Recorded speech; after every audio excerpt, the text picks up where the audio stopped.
un avocat général peut brosser déjà un arrière-fond plus large, raison pour laquelle les académiques qui commentent notre jurisprudence ont généralement plus de sympathie pour le format rédactionnel des avocats généraux parce qu'ils peuvent plus se comporter comme des professeurs.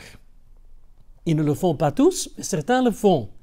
Et ils ont plus de liberté, mais ils ne décident rien, ils brossent un contexte, un cadre, en toile de fond duquel le juge décide.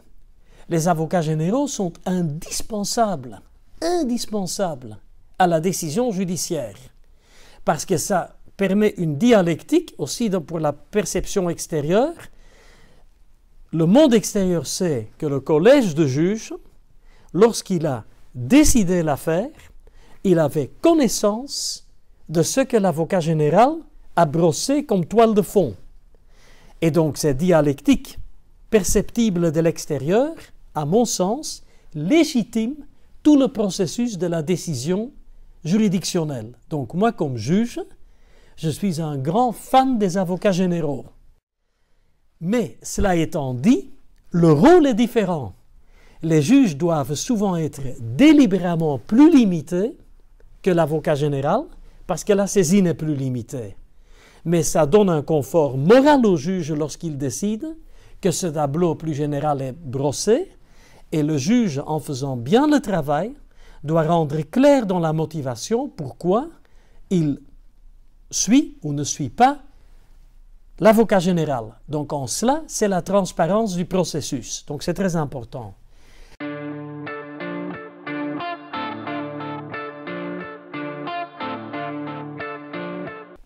La Cour trop introvertie.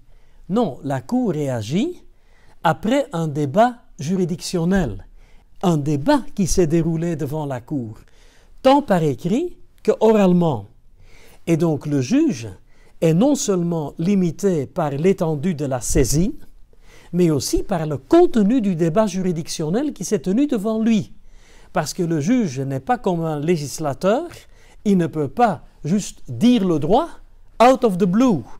Il doit donc s'inscrire dans la ligne de l'interaction avec les parties qui ont donc devant lui présenté des points de vue.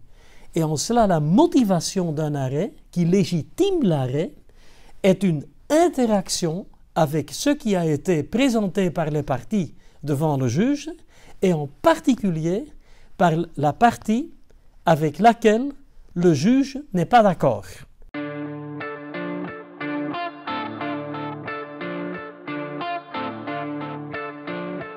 D'abord, ce n'est pas tout à fait correct parce qu'on cite la Cour européenne des droits de l'homme, on la cite délibérément et expressément, au titre d'ailleurs du droit de l'Union on le fait, comme l'article 6 du traité sur l'Union européenne dit que l'Union est liée à la Convention européenne des droits de l'homme, comme en plus la Charte des droits fondamentaux, l'article 52, paragraphe 3 dit que pour les droits correspondants, il faut partir comme minimum de protection de la Convention européenne des droits de l'homme, on cite cette jurisprudence, je dirais, tout le temps. C'est quand même important.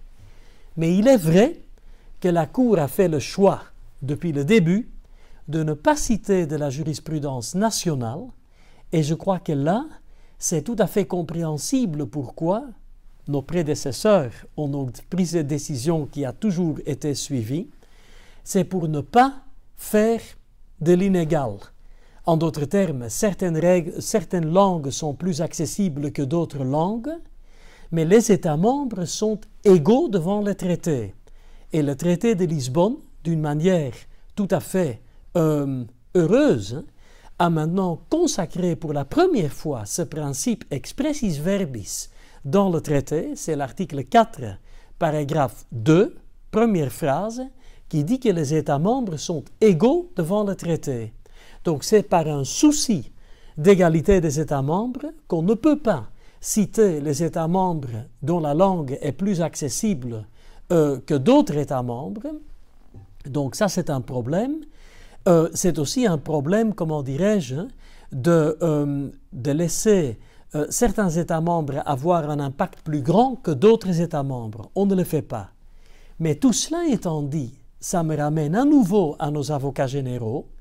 Les avocats généraux, comme eux brossent la toile de fond, qui servira donc d'arrière-fond contre lequel le collège de juges délibère de la solution de l'affaire, eux incluent la jurisprudence nationale, tant des États membres que d'États tiers, d'une manière tout à fait importante.